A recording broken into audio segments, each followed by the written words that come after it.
Olá, amados, esse é mais um projeto Meditando em Deus, o nosso projeto que visa edificar e abençoar a sua vida. Nós estamos aqui lendo a carta de Paulo aos Gálatas, capítulo 2, de 1 a 5. E a Bíblia nos diz o seguinte, eu estou lendo na Bíblia a Mensagem, que é uma Bíblia de linguagem contemporânea, bem fácil de se compreender, de se entender, para realmente você entender o máximo possível aquilo que a palavra de Deus fala acerca do coração de Deus para a nossa vida.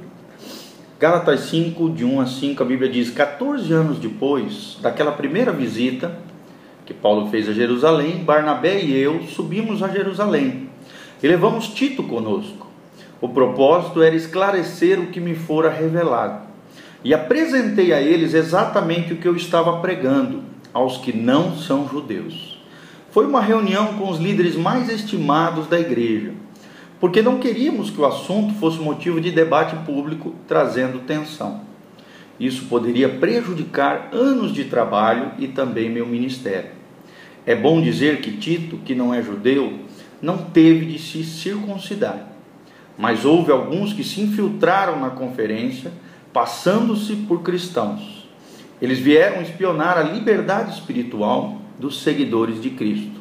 O propósito deles era de nos reduzir à escravidão legalista, mas nós não demos chance a eles.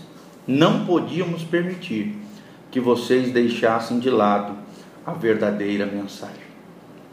Como é tremendo nós aprendermos essas coisas maravilhosas que Deus nos ensina através das Escrituras.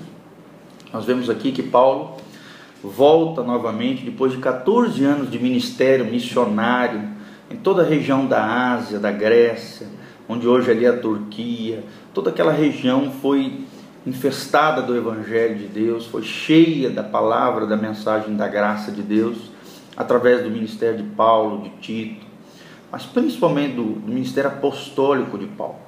Paulo e Barnabé iniciaram uma igreja em Antioquia, foi uma igreja muito missionária, uma igreja tremenda, uma igreja poderosa, que dali muitas igrejas surgiram através desse ministério de Paulo. Então eles voltam para Jerusalém para resolver uma situação ali pendente, que havia ficado pendente ali. Muitos daqueles que não eram verdadeiros cristãos se infiltraram no meio da igreja, querendo implantar um legalismo cristão. Até parece que é uma fotocópia dos dias de hoje, né? Infelizmente, claro que hoje, graças a Deus, já caiu bastante isso, mas há muito tempo atrás ser cristão era ser extremamente legalista, era ser muito apegado a doutrinas de homens, a dogmas, a não pode isso, não pode aquilo, e isso acabava estragando a liberdade que nós temos em Jesus. E Paulo foi lá visitar os irmãos, os apóstolos, voltar àquela igreja e contar os grandes feitos de Deus através da sua vida e do seu ministério. Ele queria acabar com aquele buchicho que havia ali, aquela confusão que havia ali, e ele queria evitar toda sorte de confusão e tensão. Por isso ele foi lá esclarecer, ministrar e ao mesmo tempo prestar um relatório a toda aquela igreja que ali estava, onde haviam as maiores autoridades, os apóstolos de Cristo ali, alguns já haviam falecido, outros não, mas onde havia a cúpula da igreja primitiva em Jerusalém. E Paulo foi ali, ele diz que no meio daquela turma ali toda, se infiltraram alguns que se diziam cristãos, mas na verdade eram pessoas que entraram ali para espionar a liberdade espiritual dos seguidores de Cristo, ou seja, pessoas que entraram enviadas por Satanás para causar confusão, divisão, separação, legalismo, religiosidade vã e falsa ali.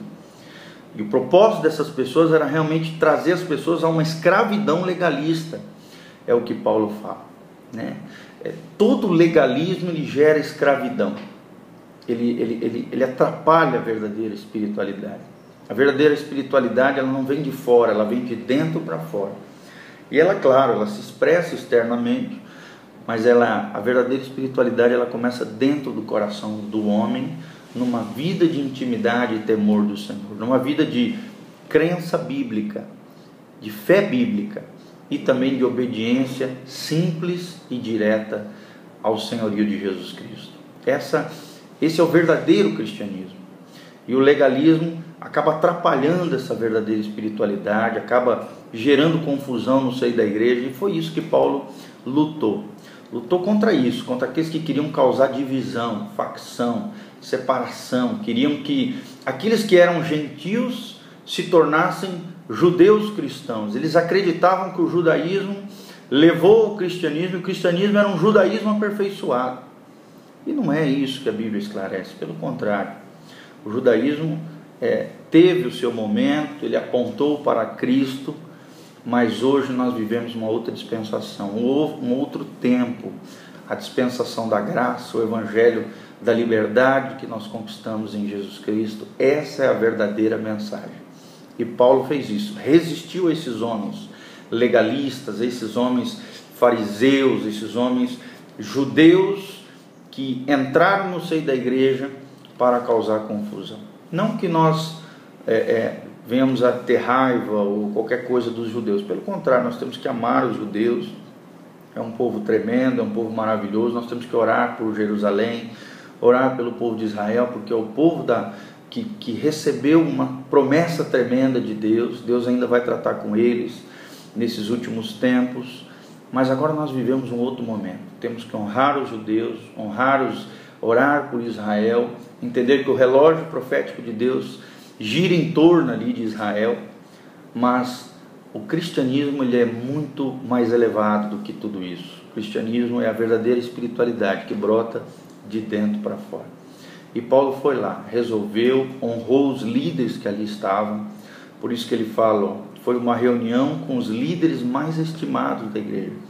Você vê que Paulo sempre está honrando as autoridades, nunca numa postura de arrogância, numa postura de rebeldia, de incitamento contra as autoridades. Pelo contrário, de respeito, de honra, mas também de convicção da sua fé, convicção da revelação que ele havia recebido de Deus, convicção de que realmente a mensagem que ele levava aos gentios e a maneira como ele lidava com os gentios, não obrigando os gentios, aquelas pessoas que não eram judeus, que se convertiam ao cristianismo, a não se encherem desses fardos legalistas, como por exemplo circuncidar. O homem tinha que ser circuncidado dentro do judaísmo.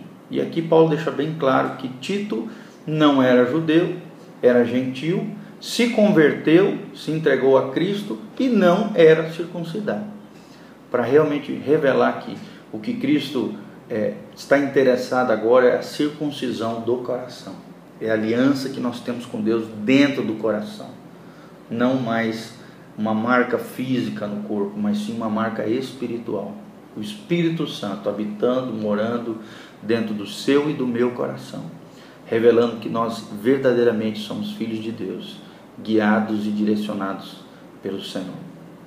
Então, o que eu oro ao Senhor é que realmente Deus venha tirar todo o legalismo da tua vida, toda religiosidade falsa, todo e qualquer espírito de religião, e que você venha realmente andar na liberdade do espiritual dos seguidores de Cristo. Que você venha entender que você é livre para fazer aquilo que agrada o coração de Deus, que a verdadeira espiritualidade brota de dentro para fora, e que a verdadeira mensagem de Cristo é isso, é nos arrancar do império das trevas, nos arrancar da escravidão do pecado e nos conduzir ao reino da luz, ao reino de Jesus, ao reino verdadeiro de bênção, de vida, de obediência e de fé bíblica no Senhor. Que Deus te abençoe no nome de Jesus. Um bom dia, um dia abençoado para você, em nome de Jesus. Amém.